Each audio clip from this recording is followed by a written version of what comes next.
Hello, this is the AMA's COVID-19 update video and podcast. Today we have a special episode marking the first day of Women in Medicine Month. And I'm joined by a remarkable physician leader who's also working to break the cycle of gender-based violence against women and really embodies this year's theme, Leading with Purpose. I'd like to welcome Dr. Anita Ravi, a family physician and CEO and co-founder of the Purple Health Foundation in New York. Dr. Ravi is also the immediate past chair of the AMA's Women's Physician Section. I'm Todd Unger, AMA's Chief Experience Officer in Chicago. Dr. Ravi, it's a pleasure to have you back. Oh, it's a pleasure to be here again, Todd. Thank you. When we last spoke, believe it or not, more than 2 years ago, about the unique challenges that women physicians faced during the pandemic. Since then, multiple congratulations are in order. Purple Health recently celebrated its 7-year anniversary, which is great. And you're also one of this year's AMA Inspiration Award honorees, and it's an award that acknowledges physicians who have offered their time and support to fellow physicians, residents, and students. Congratulations. Thank you so much. I have an amazing team of Women Physician Section Governing Council members who really made the last 2 years amazing in so many different ways that I'm excited to talk about. And that's a tough challenge because these were quite a couple of years we've been through. So you're undoubtedly an inspiration to other physicians, but today I want to talk to you about how you support your patients, most of whom are dealing with very unique and devastating challenges, and you've made it your mission to design care to treat a patient population that was slipping through the cracks of our current health system. Let's start by talking about how you first came to discover that these individuals' needs weren't being met.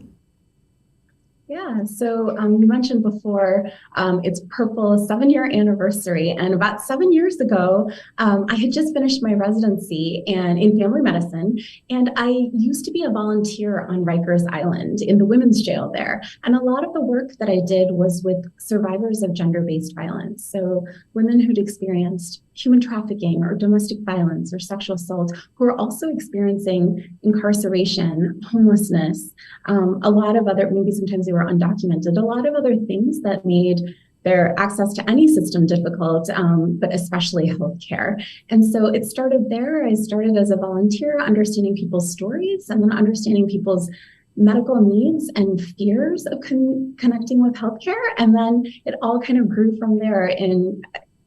People always ask why the name of our organization is spelled how it is, and it stands for Purpose, Listen, and Engage. And that's really how I think about working with our patients. We listen, and then we build systems that reflect what they're saying. So that's the capital L and E in there, and the purple. That makes a lot of sense.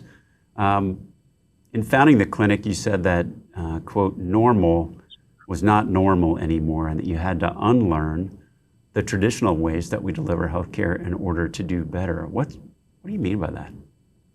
Yeah, so I think so often in medicine, especially when you come just out of residency, we're taught protocols and the best way to do things. First you do the physical, or first you take a history, then you do a physical, patients check in at the front door. But it's really important to think about how can we design this from a patient experience? What do patients need in order for them to actually get through the door to see us? And when you start thinking of it that way, you start to see all of these ways in which I need to twist around what normal is in order to make sure that someone gets in through the front door, but stays engaged in care. So I might see a patient and say, I know you're really nervous about your pap smear. Do you want to get that out of the way? And then we can go through all these other questions, or really asking people's preference on how they want to engage in care instead of just being like, this is how we do it, this is what you need to do, to make sure that it's more collaborative and a conversation. Well, one of the ways that you've also kind of changed it up here is in your communication with patients. And something very interesting about how you communicate is with stick figures and cartoons. Why that? How's that work? Yeah, so when I first started doing this work, I was so nervous all the time because I was like, oh my God, I'm hearing situations that I didn't learn in medical school or residency. Someone is telling me they haven't eaten in 3 days, and I'm asking about the last time they ate to make sure they're fasting for their blood test. When people answer questions that I don't expect answers to, I don't know what to do. And I used to scramble to look up evidence-based guidelines. And then you start to realize that you might be in a place in healthcare where you're the one that's helping to build the evidence. And so I just started making these drawings, these stick figures of these experiences that I was having where I didn't know how to communicate or how to share what was happening. Is this normal? Is this not? And so I would just draw them on Post-it notes and share them with my colleagues, share them with other people. And people would see those scenarios and be like, oh, that happens to me in clinic, or like, oh my God, I didn't know that that was happening to patients. So it became this really accessible way to be able to talk about tough things that we were seeing. And then I use them with patients too, because I think sometimes when we talk, like, speaking is just one form of communication, but sometimes patients draw their pain, they're drawing what they're experiencing, and it helps me understand and deliver care in a different way because of what they're telling me. What do you mean when you say they draw their pain? What does that mean?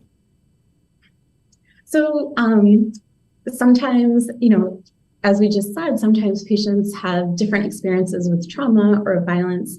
And so if they come in with this like cut or rash that I don't quite understand and say, how did this happen? And people sometimes avert their eyes, but you can give them a pen and say, do you want to draw what happened? And sometimes people will give you information in that way. So sometimes they may draw the way that they were hurt or how they're feeling or where their headache is so big that the head is large and the rest of the stick figure is small. And then it helps you understand like, oh, that's what they're worried about. That's what they're trying to say. And it connects dots in a way that we don't always have words for. It's so interesting. And lessons like that and many others that you've learned from this clinic and from your patients, you founded Purple Health Foundation. Why is it important to include that patient voice? And how has survivor-informed care continued to help you address barriers that this particular patient population faces? Yes. Thank you so much for the question. And thank you for saying survivor-informed care, because that should just be a normal part of our lexicon moving forward. So I ran this Purple Clinic pilot for 4 years inside of a federally qualified health center. And I was connecting with, like I said, survivors of different forms of trauma who just hadn't been getting healthcare before. And then we started growing a huge wait list. I think I saw maybe 200 patients. There was maybe 700 referrals over 4 years. And I started to realize two key things. One thing is, just like the VA systems or veterans, a lot of our patients had profound PTSD, but couldn't access the kind of mental health care that they needed. And also, a lot of patients couldn't afford care, even if they had insurance. They couldn't pay $1.99 copay. So sometimes they would end up back in an abusive relationship in order to get money in order to pay their medical bill, which didn't really make sense. So we took a step back and decided, hey, how can we build a healthcare system that is truly trauma-informed and responsive to what people say? So at that time, one of my patients, she was one of my first patients in the clinic, but she got her documentation status, she got her work permit, and her very first job in the United States was with Purple. And so we decided in 2019, we were going to build a healthcare system that was going to respond to these needs. And so that's how we grew the Purple Health Foundation. And at the same time, this was in the middle of the pandemic, I opened a private practice called Purple Family Health. And the foundation fully funds Purple Family Health so that we do free care for survivors, including providing survivor-informed care navigation. So Keisha, my former patient, is also one of my colleagues now, and she helps patients go to their appointments, schedule visits with them. We have a therapist, Jessica is my co-founder, and we all work together. I do primary care. So we're really looking at patients kind of beyond that first visit, but for the rest of their lives. We want people to thrive, and we think the system is the way to do it. It's such a great story, and the foundation of your practice there. And I think it really gets to something you said, which is that many of your patients are invisible in our current data, and you see a lot of things in your particular practice. As we look to create better care in the future, how do we really look at who's missing and better capture these patients who don't always have a voice? So that's been one of the most exciting parts about building a practice from scratch, because you make all the decisions and then you can be very thoughtful about whose voices you're lifting up and how you're building a system that's going to make sure people aren't invisibilized. So I chose an electronic medical record, but we get to decide, are we going to also track how often a patient needs transportation assistance or food assistance at the time of their visit? How did we manage that? I mean, so often when I read a study, I think about, okay, they said this is based on payer data or insurance claims.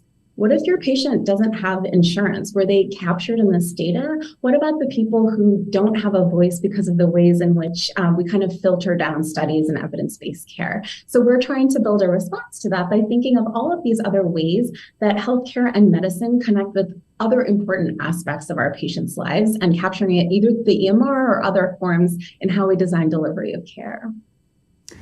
Well, we talked earlier in this about Women in Medicine Month and the theme this year, leading with purpose. And you've obviously found your purpose. What's your advice to students and physicians who are just beginning to look for theirs? I think being kind to yourself and knowing that it's a journey and knowing that you sometimes are the ones who kind of can limit your imagination and how you view yourself. You have to find a community that can see that same vision that you do and help support you in getting there. I'm only here because there are a lot of women, especially women of AMA, who have really stepped up to help me realize what we think can be possible. And so I think surrounding yourself with people who believe in you and then really trying and knowing that there's a safety net to support you and your vision is just so important moving forward. Well, your story is really incredible and such a demonstration of what you constantly see, I think, as a calling among physicians from the start that you had at Rikers all the way through the establishment of the Purple Health Foundation. If people want to learn more about Purple Health Foundation and support your work, where would they go? They can come to our website, purplehealthfoundation.org. And there's so many different ways to support, from your advice, from ways in which, again, you think about sending patients to us. And we also do trainings. So we have a way in which we're learning directly from our patients and then sharing them with other healthcare providers and physician leaders so that they can do an excellent job being able to care for patients no matter what kind of practice they're in. So that's how we're going to change the system. Dr. Ravi, thank you so much for being here today and for all the work that you're doing to break the cycle of gender-based violence. We'll be back soon with another COVID update episode, and you can find all our videos and podcasts at ama-assn.org/podcast. Thanks for joining us today, and please take care.